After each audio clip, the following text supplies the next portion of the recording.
Very original, read aloud by Dr. Bacchus. Chapter 6 Island Come True.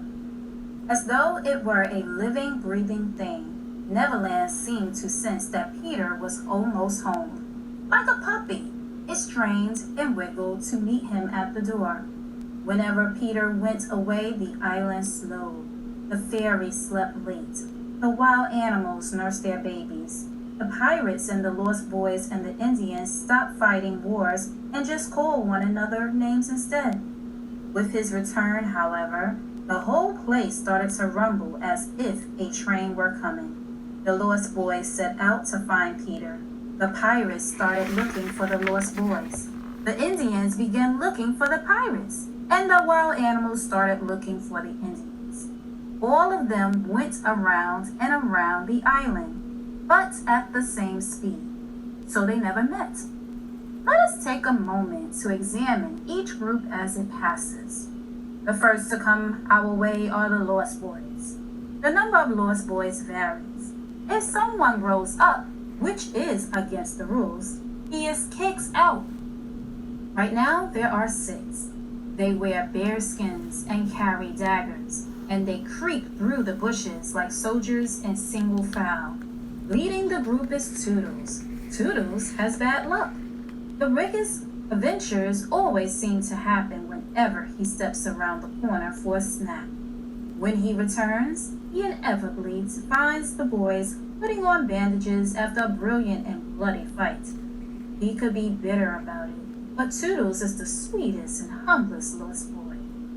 Next come Nibs, the best dressed of the lost boys, followed by Slightly, who can carve whistles out of wood and dances to his own tunes. Slightly is always the best arrogant lost boy. He sticks up his nose at everyone so much that sometimes you can see right up inside. Curly is the 4th boy. He is always getting into trouble, and he has grown accustomed to taking the blame, even for things he didn't do. Last are the twins. We will not describe them because no one ever can tell them apart anyway. Instead, let's move on to the pirates. Close behind on the boys' trail, there they are, a scary-looking bunch. Leading their ragged group is the handsome Italian pirate, Secco, who carved his name in blood on the back of the warden of the prison from which he had escaped. Behind him is the giant tattooed Bill Jukes, who once took 6 bullets before dropping the bag of gold pieces he'd been stealing. Next are Cooksum and Gentleman Starkey. Starkey is the most polite of the pirates. He always apologizes before stabbing anyone with his sword. Then come the Irish pirate Smee and Noodler, followed by a few more ruffians. Somewhere in the middle of this dark and dangerous group is James Hook, the most feared pirate of them all. His hair is styled in long, shiny black curls, framing a sterilely handsome face. His eyes are deep, black, and dead, unless he is plunging his hook into someone, in which case his eyes sparkle a bright and happy red. Hook is a different breed of pirate from the rest of his crew, except at the sight of his own blood. He is courageous. He is a master storyteller. He speaks beautifully and softly, even when he is swearing, and is never more sinister than when he is being polite. After the pirates come the Indians, creeping quietly like shadows. They carry tomahawks and knives. Among them is Tiger Lily, the beautiful Indian princess, whom none dare approach for fear that she will raise her hatchet to them. Behind the Indians crept the beasts, lions, tigers, bears, and other animals.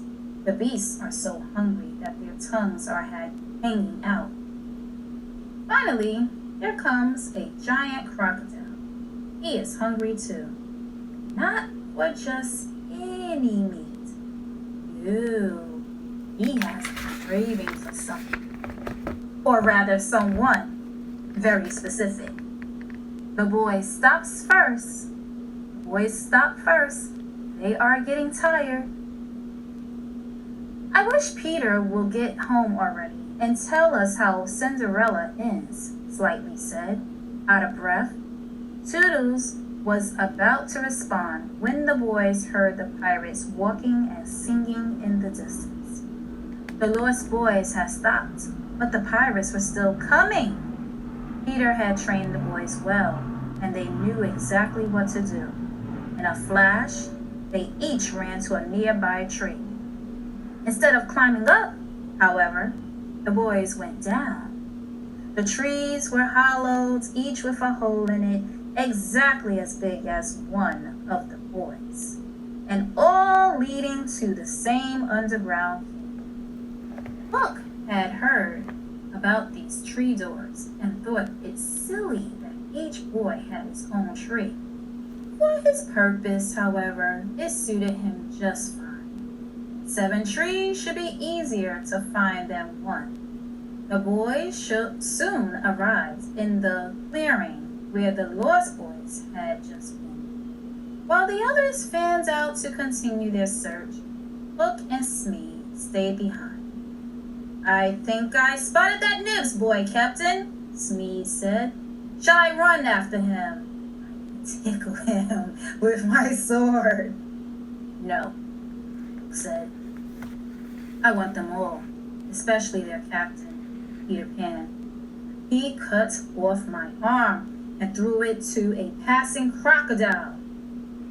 His wave, his iron claw in the air.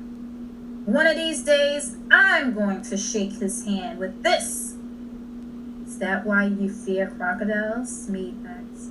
"Not all crocodiles," Hook replied. "Just that one. It thought my arm was so tasty that it has followed me ever since, licking its lips, just waiting to eat the rest of me. The only reason it has not caught me yet is that it swallowed a clock, which ticks inside it. I always hear the beast coming and run away.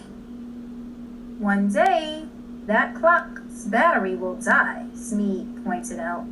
"The ticking will stop." "Aye," Hook agreed darkly, sitting down on a mushroom. It was a strangely warm mushroom, Hook thought. Standing up, he pulled at the mushroom and discovered that its top easily came off. The headless mushroom then started to smoke. Why? It wasn't a mushroom at all. It was a chimney. Down the chimney, Hook heard voices.